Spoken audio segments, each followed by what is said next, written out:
Bem, pessoal, que bom podermos estarmos aqui mais uma vez na presença do Senhor, onde Deus está trabalhando em nosso favor, né? Deus está trabalhando em nosso favor. Nós estamos aqui para começar uma série de estudos sobre o batismo nas águas. Mas para nós chegarmos no batismo nas águas, nós temos que entender o propósito de Deus para a salvação. Amém? Tá? Então, precisamos entender o propósito de Deus para a salvação. Dentro do propósito de Deus, há algo mais importante do que a salvação. É o que ele queria com Adão a princípio, né? Então nós vamos procurar entender esse propósito de Deus com Adão, para depois nós entendermos, chegarmos até Cristo, aonde ele compraria o projeto da salvação, trazendo o homem de volta. Então vamos lá. Então é importante a gente entender o que Deus queria a princípio. O que Deus queria a princípio? O que o Senhor tinha em mente quando criou o homem, quando criou a mulher, né? O que ele queria, na verdade, com essa criação? Será que ele criou o homem só por criar? Ou ele tinha um propósito maior com o homem? E é exatamente isso que nós vamos trabalhar neste momento, tá certo? Então, fazer algo bem rápido e objetivo para vocês poderem entender. Amém? Tá. Então vamos lá. O reino de Deus tem sua primeira formação na Trindade. Então Deus tem um propósito a respeito com o homem em relação ao reino de Deus, ao seu reino. E onde tudo começou. Amém? Eu gosto de fazer essa alegoria, né? Colocar dessa maneira para fazer vocês compreender como começou o reino de Deus. Então, Deus é eterno, ele não tem começo e nem fim, ele sempre existiu. Deus, ele é o Pai, o Filho e o Espírito Santo, nós chamamos isso de Trindade. O Deus Todo-Poderoso, ele é formado em 3 pessoas, Pai, Filho e Espírito Santo. Dentro da história, cada um tem a sua posição. Amém? Como Deus é um Deus de hierarquia, né? Então o Pai, ele está em primeiro lugar. O Pai, depois vem o Filho, depois vem o Espírito Santo. O Espírito Santo é mais aquela obra de fazer as coisas acontecer, mas a obra operacional.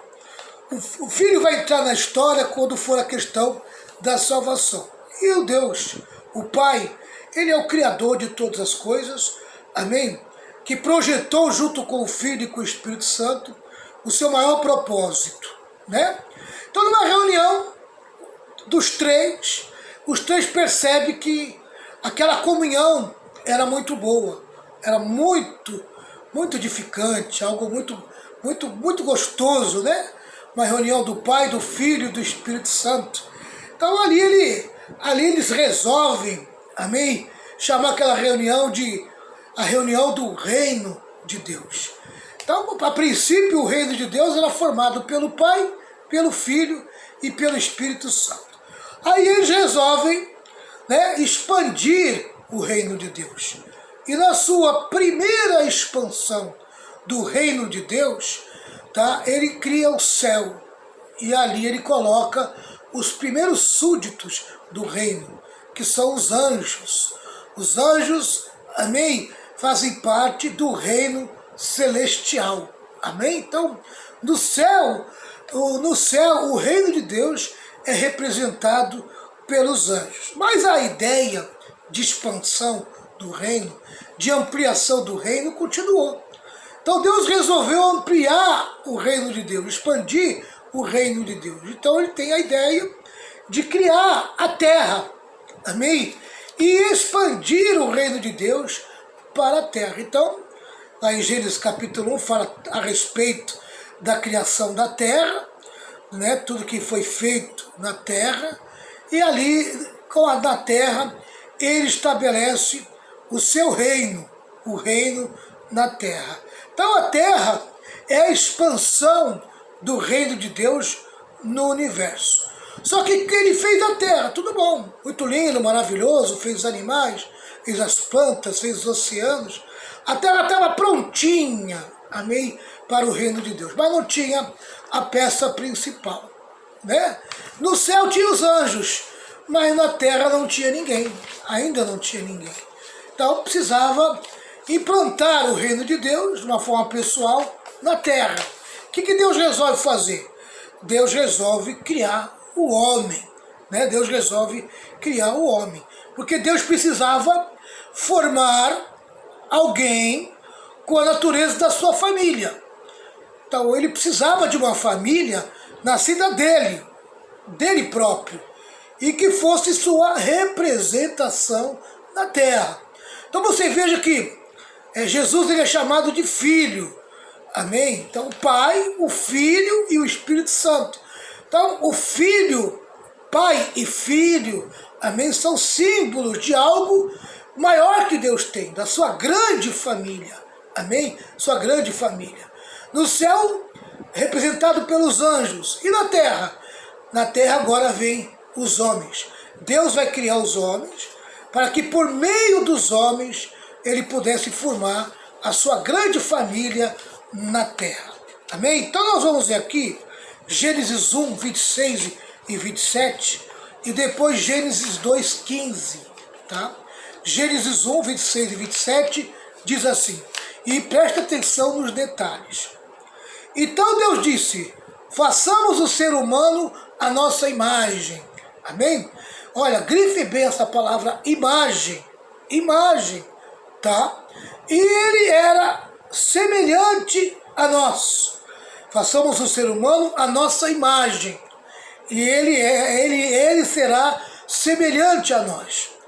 Dominará sobre os peixes do mar. Então, o homem é a imagem, o homem é a semelhança de Deus, parecido com Deus, alguém muito parecido com Deus, tá? E que vai ter domínio sobre a terra, domínio sobre os peixes do mar, sobre as aves do céu, sobre os animais domésticos, sobre todos os animais selvagens da terra e sobre os animais que rastejam pelo chão. Amém? Então, ele vai ter domínio, ele vai ter governo. Amém? Então, ele vai governar. Então, o homem vai ser nosso gerente da terra, vai ser nosso representante. O homem vai ser aquela pessoa que nós vamos colocar ele ali para ser a representação de Deus na terra. Amém? Tá? Mas o Senhor Deus lhe ordenou, ele deu uma ordem para o homem, né? Mas antes de chegar lá, deixa eu colocar mais aqui, ó. Assim Deus criou, o versículo 27, né? Eu estou no 26, esqueci de ler o 27. O 27 diz assim, assim Deus criou os seres humanos, a sua própria imagem, a imagem de Deus o criou. Homem e mulher o criou, a imagem de Deus o criou. Amém? A imagem de Deus o criou. Tá, então, mais tarde o próprio Jesus ensina, amém? Tá, que o homem, na verdade, é um espírito que possui uma alma e que habita no corpo, né? E essa trindade do homem está muito clara na vida do homem. O homem é um espírito, possui uma alma e habita no corpo. E esse espírito e essa alma na verdade, a imagem e a semelhança de Deus. Tá? Essa parte interior do homem é que é a imagem e semelhança de Deus. E presta atenção nisso, porque isso é muito importante. Tá?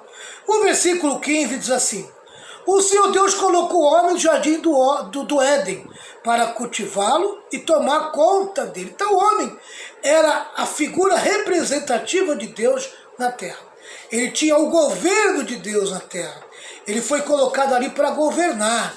Ele foi colocado ali para ser o gerente da terra, para ser o representante de Deus na terra. Então o reino de Deus já está estabelecido na terra. Amém? Deus coloca o homem como a sua representatividade, a sua autoridade na terra, e o homem começa a reinar na terra. tá? Então, o homem foi sua criação para este propósito, o propósito do estabelecimento do reino, o propósito do governo de Deus na terra por meio do homem, tá? E então o homem foi estabelecido. O homem tinha total condição para ser o representante do reino de Deus na terra. Afinal de contas, o homem era a imagem e semelhança de Deus. Ele só tinha um corpo humano para poder viver na terra. Amém? Um corpo formado da própria terra. Para viver na terra ele precisava daquele corpo. Mas na verdade ele era um espírito que possuía uma alma. Tá? Então fique bem gravado isso. O homem recebeu plena liberdade para decidir e escolher. Amém? Tá? Ou ele escolhia a obediência para a vida, ou ele escolhia a desobediência para a morte.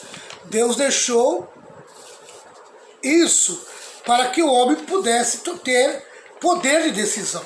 Amém? Afinal de contas, Deus não havia feito um robô. Deus havia feito alguém com liberdade, e com muita liberdade. A liberdade de decidir e a liberdade de escolher. Coisa muito interessante isso de saber. Diz assim, ó, Gênesis 2, 15 até o 17. O Senhor Deus colocou o homem no jardim do Éden para cultivá-lo e tomar conta dele. Já falamos disso, né? O homem, a representação de Deus, com o governo de Deus em si. Mas o Senhor Deus lhe deu uma ordem. Presta atenção nessa ordem. Amém? Coma à vontade dos frutos de todas as árvores do jardim. Amém? Então, de todas as árvores do jardim, você pode comer à vontade. Tá? Só que é o seguinte, exceto da árvore do conhecimento do bem e do mal. Parece que Deus queria preservar o homem do mal, né? Parece que Deus não queria que o homem conhecesse o mal. Pelo menos a princípio, né? Que o homem não conhecesse o mal, como o diabo conheceu o mal na sua queda lá no céu. Amém? Tá? Então, talvez Deus queria preservar o homem do mal. Então, é o seguinte, ó, não coma da árvore do conhecimento do bem e do mal. Se você comer da árvore do conhecimento do mal, você vai ter sérias consequências. Aí, ó, se você comer desse fruto, com certeza morrerá. Amém? Até então, o homem não conhecia a morte. O homem foi criado para viver eternamente. Amém? Tanto é que tem uma coisa interessante que eu queria compartilhar com você, que Deus não manda, Deus não proíbe eles de comer da árvore da vida. Então aí tem um segredo, aquela árvore da vida tem um segredo. Amém?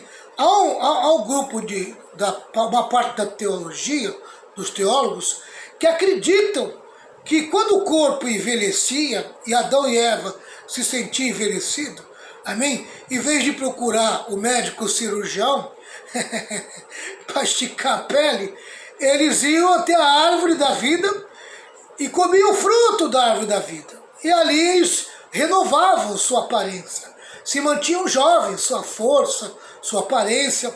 Então não havia envelhecimento, porque havia aquela árvore, aquele fruto da árvore, a árvore da vida.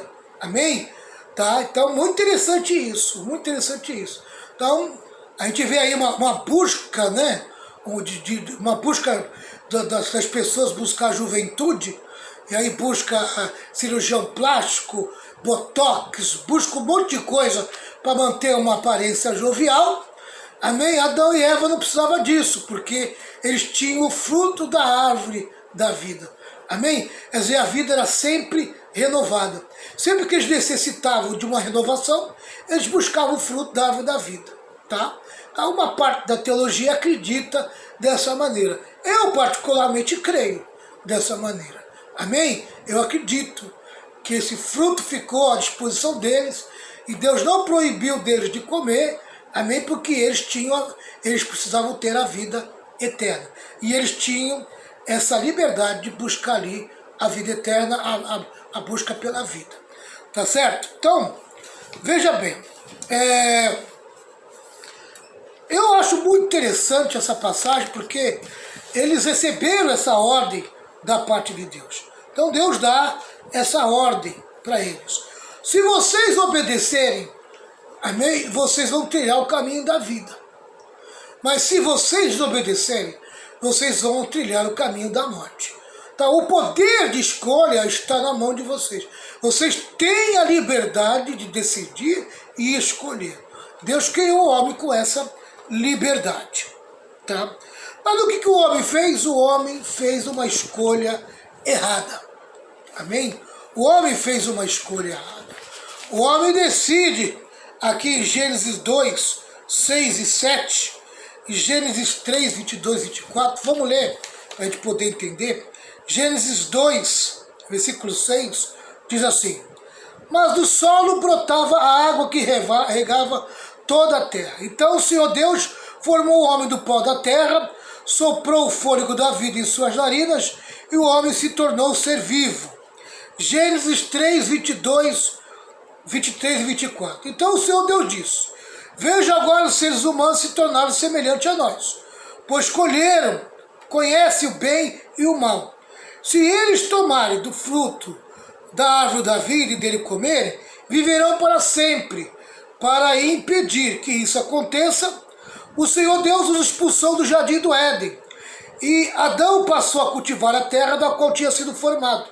Depois de expulsá-lo, colocou querubins a leste do jardim do Éden e uma espada flamejante que se movia de um lado para o outro. Amém?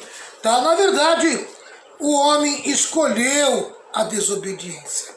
Tá? O homem escolheu a desobediência. Quando nós vemos aqui em Gênesis 2, o versículo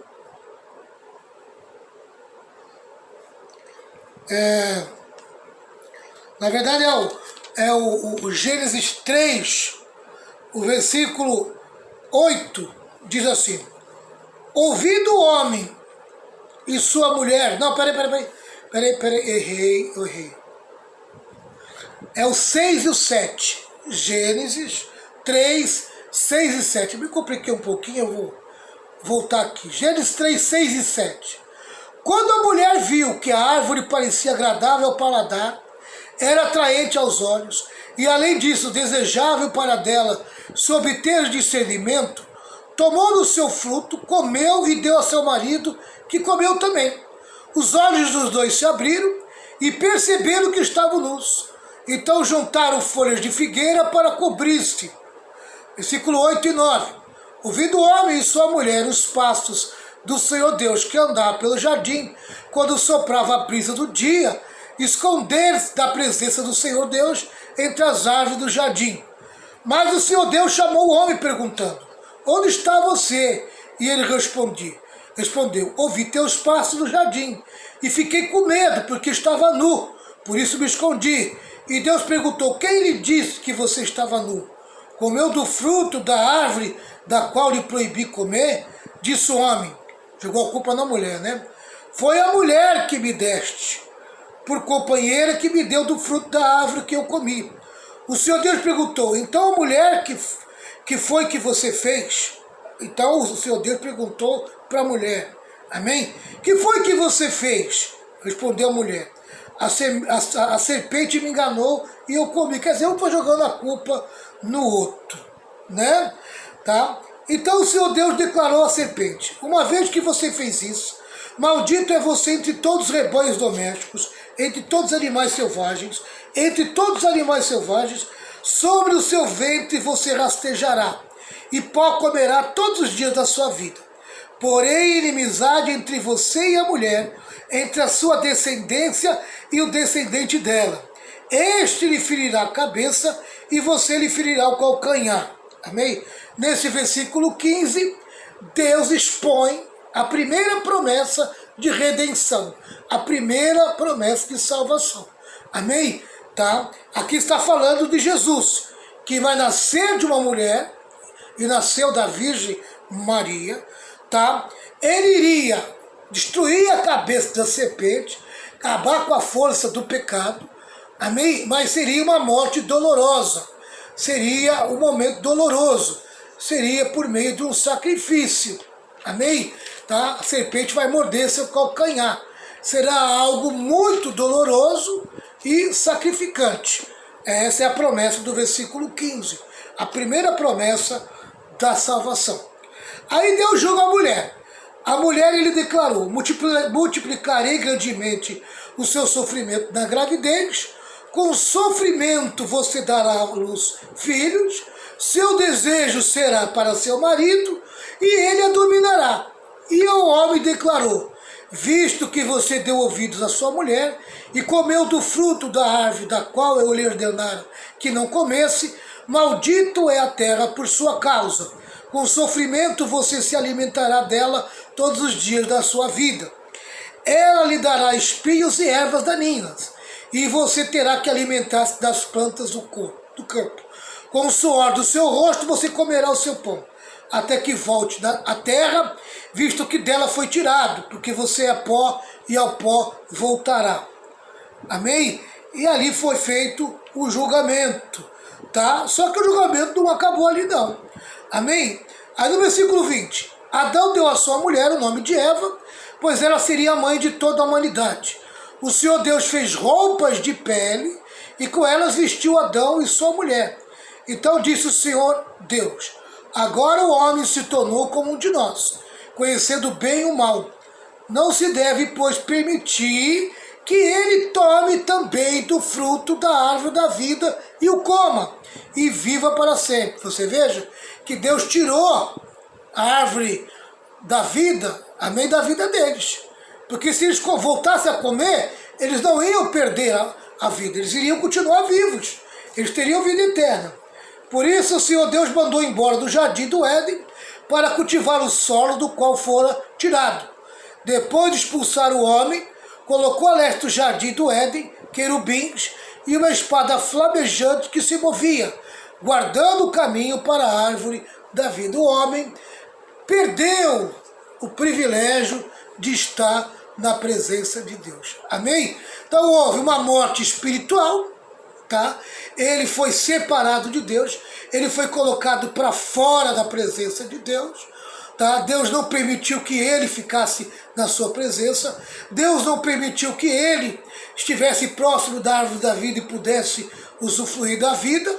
Ele perdeu completamente, amém, todo aquele privilégio que ele tinha, amém, daquilo que Deus havia criado o homem com aquele propósito, amém? Então Deus havia criado o homem com o propósito de governar a terra, mas o homem caiu, o homem pecou, e ali, querido, ali começou a história, amém, de recuperar o homem. Porque o que o homem perdeu ali?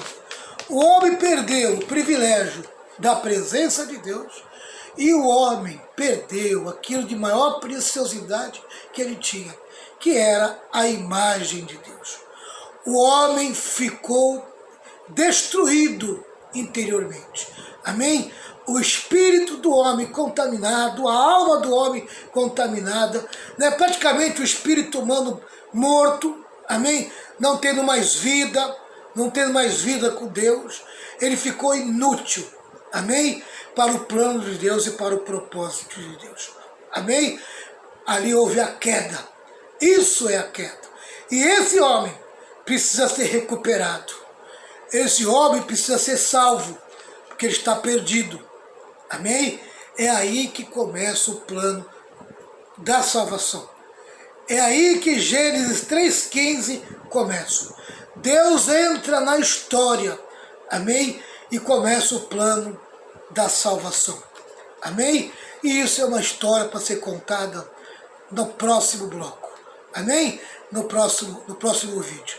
Deus abençoe, amém? Fique esperto aí, porque nós vamos mandar o próximo vídeo logo logo. Deus te abençoe. Vamos se preparar para o batismo, porque o Senhor tem grandes coisas a fazer na tua vida. Tchau, pessoal.